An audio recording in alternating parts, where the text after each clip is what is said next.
Piscou, craquete. Fala pessoal, beleza? Vamos aqui para mais um vídeo do trade de valor.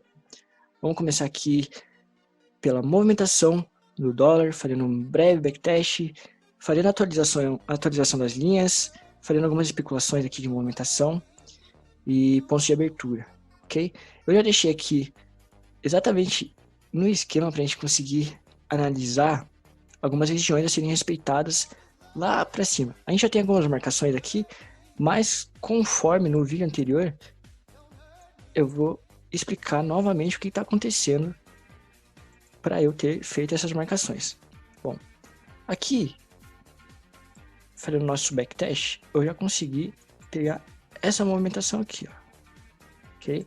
Que vai dar alvo exatamente aqui. Mas espera aí, por que você pegou esse carinha aqui e você ignorou toda essa descida aqui? Vamos lá, vou explicar o porquê. Bom, para todo topo e fundo de relevância, a gente tem uma região de 25, 50 e 75% de movimento, ok? Qual que foi o meu último topo de relevância do dia 3 de janeiro? Não foi esse carinha aqui? E qual que foi o meu último fundo de relevância no dia 3 de janeiro? Não foi esse carinha aqui? Então, eu já tenho duas informações. Eu tenho um topo e um fundo.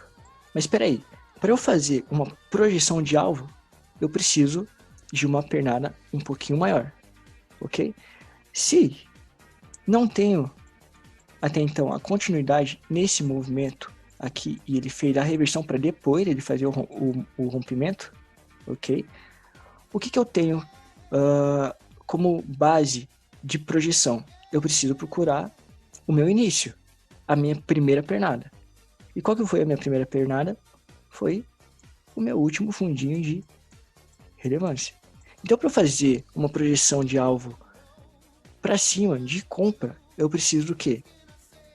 De dois fundos relevantes, sendo que um desses fundos vai ser em torno de 50, 25 ou 75% de movimento. Se a gente for pegar e fazer uma caixinha aqui, eu vou ter essas marcações aqui, ok? Vai ser mais ou menos isso. Hugo, não poderia ter pego esse candle aqui? Poderia sim, poderia sim. Ficaria mais ou menos desse jeito aqui, ó, ok? Que ia dar mais ou menos a mesma região aqui dos 50%. Eu achei interessante fazer essa marcação e explicar o porquê, por conta da exatidão. E a gente já vai entender outra técnica aqui de marcação também. Bom, como vocês podem perceber, eu vou apagar aqui a projeção de alvo e agora a gente vai entender um pouquinho sobre projeção de região, ok? Isso aqui é uma outra técnica que a gente vem desenvolvendo que é bem interessante de ser falada. Bom, aqui já é o final. Como a gente pode perceber, as marcações já se bateram, o alvo da projeção já deu exatamente nos 50% e por isso que está com uma linha destacada aqui. Se eu trazer esse cara para cá, a gente vai conseguir perceber o que? Para fazer uma projeção de região, a gente utiliza uma técnica que vai precisar do que? Topos com topos e fundos com fundos de relevância. No caso, para eu fazer uma projeção de região para cima, eu preciso de um fundo com fundo. Para eu fazer uma projeção para baixo, eu preciso do quê? De um topo com topo, ok? Então, quais são os meus fundos e fundos de relevância nesse caso? Eu peguei esse fundinho aqui e esse fundinho aqui, ok? Se a gente for perceber, teve uma relevância aqui para frente também. Ou seja, eu peguei os fundos relevantes mais próximos, certo? Peguei os fundos relevantes mais próximos. Poderia ter pego esse cara aqui? Poderia também, posso. Lembrando que isso daqui não é a exatidão, não é a verdade absoluta. Isso aqui só é algo para ser especulado, para ser provocado na visão e na análise de cada um de vocês e na minha também. Serve como um fator de estudo, ok? Então, só explicando aqui algumas dessas marcações aqui para cima. Como a gente pode perceber, a movimentação do dólar ficou em torno de uma consolidação, certo? A nossa última amplitude de relevância foi essa, e ela só veio ser rompida no final do dia, ok? Então, a gente teve esse pullbackzinho aqui que deixou um fundo, e o preço ficou trabalhando nessa região de consolidação aqui, certo? Fazendo movimentações bem interessantes, né? Com uma certa volatilidade, algumas pessoas reclamaram de certa imprevisão de movimento por conta desses ruídos, né? Dessas sanfonadinhas que ele deu, mas se a gente conseguir observar não só os candles, mas a movimentação deles, a gente consegue entender sim algumas pernadinhas aqui, ok? Bem interessante. Beleza? Bom, terminamos o dia aqui com algumas pessoas especulando uma possível bandeira de alta, né? Para fazer o quê? Pullback. Devem atingir o seu objetivo aqui, onde já está demarcado aqui as nossas linhas, né?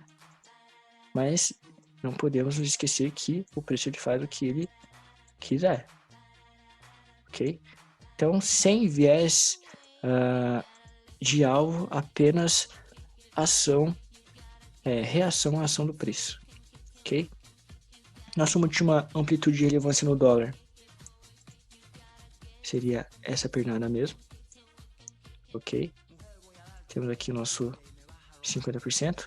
Possíveis pontos de abertura vão estar entre essas linhas aqui, como 50% de pavio, como 50% da zona de consolidação, ok? Pontinhos aqui de possível abertura para baixo. Para cima, temos aqui 2 pullbacks, dando uns 50%, ok? Temos aqui esse topinho micro, temos aqui mais uns 50% de um topinho com um topinho micro, dando também possíveis regiões aqui de abertura de mercado, ok? Então esse foi o dólar. Vamos pular para o índice, Santo Índice. Fiz aqui alguns riscos, tá bem riscado aqui. Eu tô com o pessoal do acompanhamento aqui, fazendo uma reunião do acompanhamento passado, né? A gente tá dando uma estudada. E a gente acabou de fazer algumas especulações, acabamos de fazer algum backtest aqui referente ao índice de hoje, né? E chegamos à conclusão aqui que as linhas foram muito bem respeitadas. Fiz algumas modificações bem simples, como por exemplo, eu peguei aqui, atualizei essa linha aqui nesse gatilho, atualizei no dia anterior aqui. Na verdade não foi uma atualização, mas foi apenas uma confirmação de relevância por conta do respeito que teve no dia de hoje, ok? Essas marcações aqui que a gente já vem fazendo nos dias anteriores, ok? Aqui para baixo não houve modificações e nem aqui para cima, ok? Então vamos falar aqui um pouquinho sobre a movimentação do índice de hoje. Algo que eu estava conversando com o pessoal do acompanhamento foi um momento específico de rompimento aqui, desse carinha, ó. Ele veio para baixo, ele veio para cima, veio para baixo. Muita gente encarou isso aqui como fundo duplo, como o W, e se ele tem o W, ele tem, e fundo duplo, ele tem algo mais ou menos nessa região aqui, né? Ainda mais quando houve o rompimento, certo? Eu vou dar um zoom aqui pra gente conseguir estudar um pouquinho melhor. Olha lá. Então, no rompimento desse ponto específico aqui, ó, foi onde deu algum tipo de viés de que o preço realmente iria subir com tudo e ia lá para as alturas, né? A gente vem aqui numa tendência de baixa até então, né? A gente tinha esse cenário aqui, ok? E tinha tudo para esse cara vir a fazer uma nova alta, né? Mas não foi isso que aconteceu. O que nós deveríamos ter observado em um momento específico como esse, né? Para quem vem estudando com a gente há um pouquinho mais de tempo, já consegue perceber que os pullbacks têm uma relevância muito interessante nos nossos estudos, bem como os seus 50% de movimento, ok? Se a gente for fazer uma caixinha aqui, ó, esse 50% vai dar quase que numa exatidão. Ele não chegou a ser tocado, mas essa região aqui foi bem interessante, ok? Outra visão. Se eu já tenho uma informação que me fala sobre 50% de um pullback e eu tenho um topinho micro, ok? Isso aqui ele não vai ser considerado um topo relevante por conta da região onde ele está, ok? Ele está numa região de suporte. Mas olha que interessante observar esses dois pontos. Esse topinho micro com 50% de um pullback, ok? Isso aqui vai me deixar uma região de resistência, ok?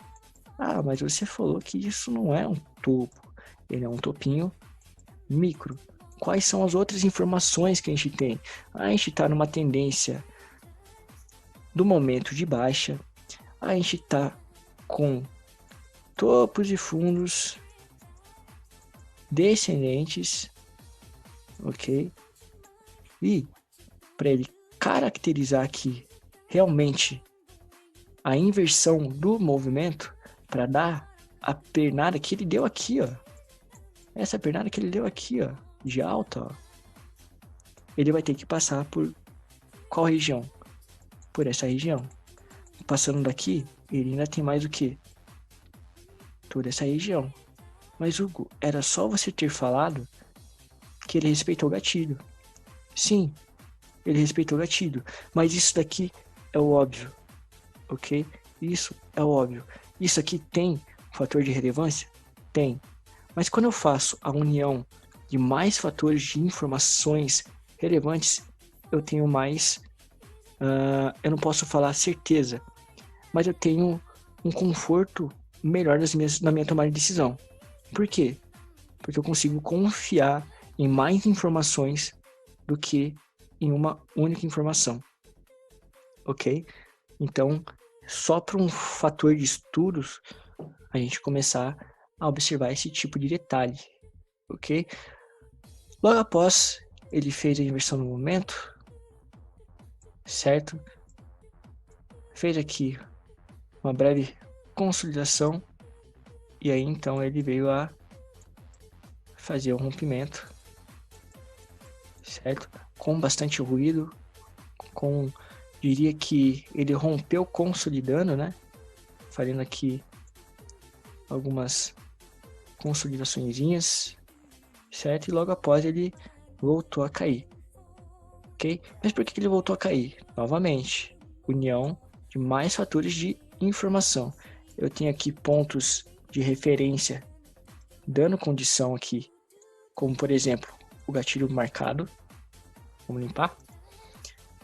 Gatilho marcado dentro de um 50% de movimento, ok? Dando o que? Referência de stop para a gente conseguir ficar mais confortável numa possível operação. Não é o stop que a gente vai tomar e vai doer na nossa alma. Vai ser um stopzinho de oscilação no mercado, de ruído, um stop normal, ok? O errado é você tomar um stop e não saber o porquê você tomou, certo? Agora, quando você assume um risco, assume um stop curto e você tem embasamento na sua análise, não é um stop errado, é um stop que acontece, o mercado ele é volátil, ainda mais falando em índice, que tem vários e vários ruídos de mercado, ok? Logo após isso, ele veio a continuar a sua descida. Ele fez aqui como se fosse um livro, né? A gente carinhosamente apelido de book, né? Ah, o book de ofertas, não. É porque ele fez de um lado e ele repetiu a movimentação do outro lado. Mas espera aí, ele tem que chegar até aqui. Calma, antes de chegar até nesses pontos aqui, ele precisa passar por esse gatilhinho aqui. E é por isso que a gente já marcou ele nas nossas marcações para amanhã. Certo? Essa daqui foi a movimentação especulada aqui do índice, certo? Fizemos algumas marcações aqui atualizadas, como eu já havia mencionado. Fizemos aqui também as noções aqui de tendência, né? Vou até marcar um pouquinho mais forte. Noções de tendência. Ok? Isso daqui, pessoal, eu fiz só para provocar vocês em suas análises. Beleza? Só para provocar vocês em suas análises. Qual é a tendência a ser seguida? Bagunça, né? Bagunça. Então fica como estudo para casa. Consegui entender essas marcações aqui, ok? Eu no meu dia a dia atuo sem elas, porém eu enxergo elas de forma mais intuitiva, porque eu cansei de fazer esse tipo de marcação. E são marcações que me ajudam até hoje. Quanto mais provocado eu sou, quanto mais eu saio da minha zona de conforto, mais eu consigo evoluir a minha análise gráfica. Ok? Vamos pular aqui então para a última amplitude de relevância, que ficou nessa região. Pontos de abertura, possíveis pontos de abertura, né? Vão ficar por conta dessas marcações e dessas relevâncias, como por exemplo essa região, como por exemplo a região acima, bem como essa região também. Caso ele abra guepado para baixo, 50% de pavio interessante. Aqui próximo onde o preço parou mesmo, também interessante. E caso ele venha a cair, também super interessante aqui. Lembrando que a gente passa por situações econômicas que devem ser observadas, devem ser respeitadas, notícias e etc. Ok? Esse foi mais um vídeo de estudos que vocês tenham aproveitado. Espero ter agregado algum tipo de valor na análise e na visão de cada um de vocês. Temos nosso grupo de estudos, o link está na descrição do vídeo. Temos um conteúdo também gratuito de iniciação, né, a nossa visão aí. Temos algumas novidades que estão por vir também, nos próximos vídeos serão reveladas. E por hoje é só, pessoal. Bons trades a todos, beijinho, beijinho e tchau, tchau.